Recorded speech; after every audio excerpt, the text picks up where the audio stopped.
Thibault, let's bring in for analysis, comment, and his thoughts. Someone whose thoughts really do count. From Reporters Sans Frontières or Reporters Without Borders, Thibault Bruttin. Thibault, great to have you on France 24. We always appreciate your time. This is an important story to you, I know. Your reaction then to this sentence handed down to Jimmy Lai. This sentence given to a 78-year-old man of 20 years in prison is, in effect, a death sentence. It is also a death sentence for press freedom in Hong Kong.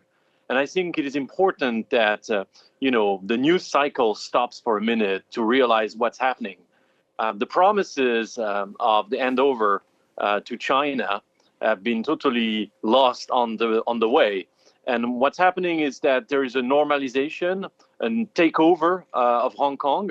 And everybody that want to tell stories and believe in myths can still believe that Hong Kong is a democracy. But tonight we know for sure that one of the names that embodies civic liberties in Hong Kong is sentenced harshly. And it's a persecution against a man that just believed in freedom.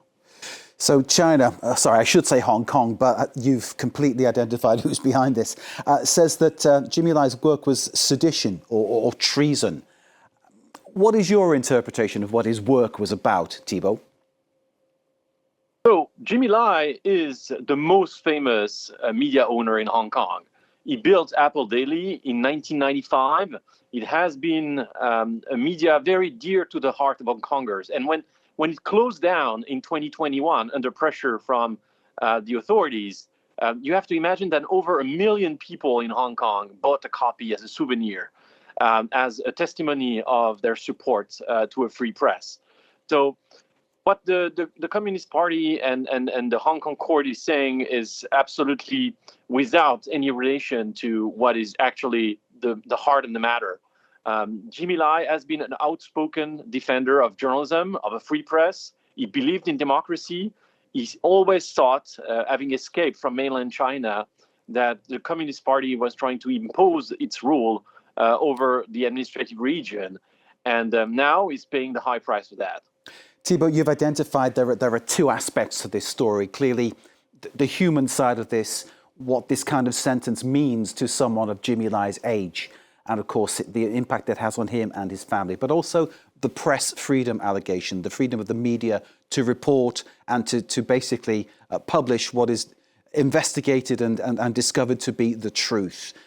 Those two things going side by side, is there anything, for instance, that France can do to help the situation, put diplomatic pressure on China in some way? Well, I'm in London today in the Frontline Club, which is a club, a place famous for its support to freedom activists and to journalists in danger. And I was earlier in Parliament talking to influential members of Parliament in order to get stronger statements from the British authorities, because it is sometimes forgotten, but the only passport that Jimmy Lai holds is a British passport. So I think the United Kingdom has a big role to play.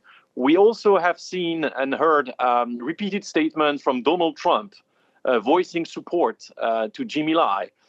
Donald Trump is expected to go to the People's Republic of China in April, and we also want him to raise the question. And last but not least, indeed, Jimmy Lai has ties to France.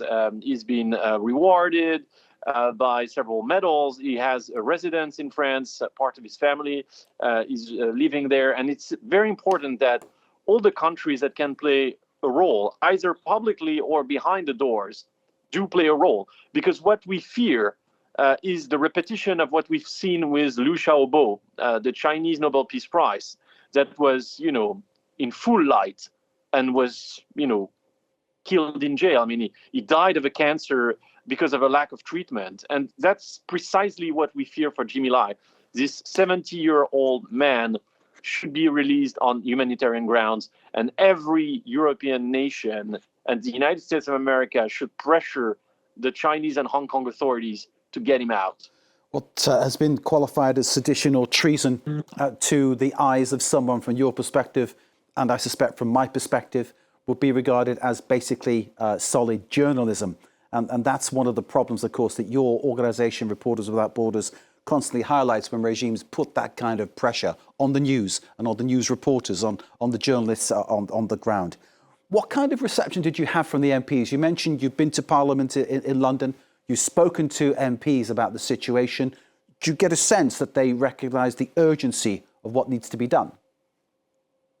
I think so, and I would hope in a cross-partisan, transpartisan fashion. What is clear is that Keir Starmer had been reluctant in the early days to engage in the Jimmy Lai case. He promised to raise it during his last visit to the People's Republic of China. And what we have to acknowledge is that there has been little result. So there were strong questions in Parliament to the government in order to make sure that everything was taken care of, everything was undertaken in order to reach the only goal that matters, which is to save Jimmy Lai from a death sentence. Thibault Bruttin, thank you very much indeed, as always, for joining us here in France 24. We appreciate your time and we appreciate the work that your organisation, Reporters Without Borders, does to maintain the free voice of journalists across the world. Thibault Bruttin joining us from the Frontline Club there in London.